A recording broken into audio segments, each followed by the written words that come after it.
नमस्कार, आप देख रहे हैं न्यूज़ ब्रेक और मैं हूं आपके साथ लता। जब हम किसी चीज़ या ऐतिहासिक इमारत के बारे में ये सुनते हैं कि वो अंग्रेज़ों के ज़माने का है, तो कहीं ना कहीं हम दंग रह जाते हैं। दंग रह जाते हैं ये देखकर कि 75 साल बाद भी वो चीज़ किस नींव पर बरकरार है।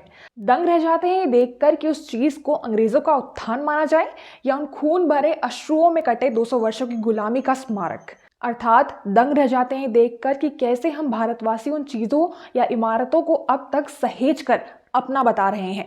मगर मुद्दा यहाँ ऐसी चीज़ों को अपना या पराया घोषित करने का नहीं है, बल्कि एक ऐसी चीज़ से आप लोगों को अवगत कराने का है जो भारत में होकर भी भारत का नहीं है। जी हाँ, आपने सही सुना, हम बात कर रहे हैं अमरावती से मुर्तजापुर तक फैले हुए शकुंतला रेलवे ट्रैक की, जिसकी रॉयल्टी आज 75 साल बाद भी भारतीय रेलवे ब्रिटेन की एक निजी कंपनी को देता है। सुनने में अटपटा है। बहुत लोग तो अब तक इस विचार में होंगे कि ऐसे तो भारत अंग्रेजों के ज़माने में बनी हर वस्तु की कीमत ब्रिटेन को चुका रहा होगा, मगर ऐसा नहीं है। शकुंतला रेलवे ट्रैक ही एकमात्र ऐसा अंग्रेजों द्वारा स्थापित इंफ्रास्ट्रक्चर है जिसका स्वामित्व केंद्र सरकार के पास नहीं, बल्कि ब्रिटेन की निजी company click Nixon and company के पास है। दरअसल जब 1947 में देश आज़ाद हुआ था तो भारतीय रेलवे ने इस कंपनी के साथ एक समझौता किया, जिसके अंतर्गत हर साल यानी आज तक भारतीय रेलवे की ओर से कंपनी को 1 करोड़ 20 लाख की रॉयल्टी दी जाती है। भारतीय रेलवे की ओर से कई बार इस ट्रैक को खरीदने का प्रस्ताव भी रखा गया, लेकिन हर बार इसका कुछ नतीजा नहीं निकल पाया। इस रेलवे ट्रैक के बारे में आपको बताएं तो शकुंतला रेलवे ट्रैक अंग्रेजों के ज़माने का है, जो अमरावती से मुर्तजापुर तक 190 किलोमीटर तक फैला हुआ है।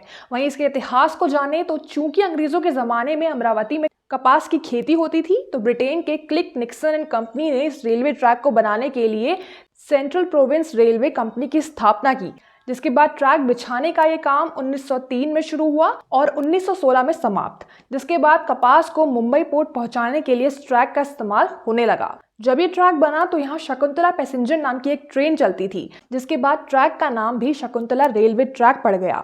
वहीं अब शकुंतला पैसेंजर नाम की इस ट्रेन पर नजर डालें तो ट्रेन में केवल 5 डिब्बे होते थे, जो कि स्टीम इंजन से चलते थे। हालांकि बाद में यानी 1994 से ट्रेन में डीजल इंजन लगा दिया गया और बोगियों की संख्या बढ़ाकर 7 कर दी गई। वही वर्तमान में शकुंतला पैसेंजर इस ट्रैक पर करीब 6 से 7 घंटे का सफर पूरा करती है, जिस दौरान वो आंचलपुर समेत 17 अलग अलग स्टेशन से होकर गुजरती है। बता दें, अगर आप लोग अभी भी इस ट्रैक पर जाएं तो आपको यहाँ आज भी सिग्नल से लेकर दूसरी तमाम चीज़ें सब कुछ अंग्रेज़ों के ज़माने की ही दिखेंगी। हालांकि अब ये चीज़ें जर्जर हो गई हैं। बावजूद भारत सरकार के रॉयल्टी देने के पिछले 60 सालों से इस ट्रैक की मरम्मत का काम कंपनी की तरफ से नहीं कराया गया है, जिसके कारण शकुंतला पैसेंजर की रफ्तार इस ट्रैक पर महज 20 किलोमीटर प्रति घंटा है। फलस्वरूप 2020 में इस ट्रेन का संचालन बंद कर दिया गया। वहीं खबरें ये हैं कि आसपास के रहने वाले लोगों ने इस ट्रेन को दोबारा शुरू करने की मांग उठाई है, जिस पर अब सरकार का क्या फैसला होगा ये देखना दिलचस्प होगा। फिलहाल के लिए इतना ही। ऐसी और खबरों के लिए बने रहिए न्यूज़ ब्रेक के साथ। धन्यवाद।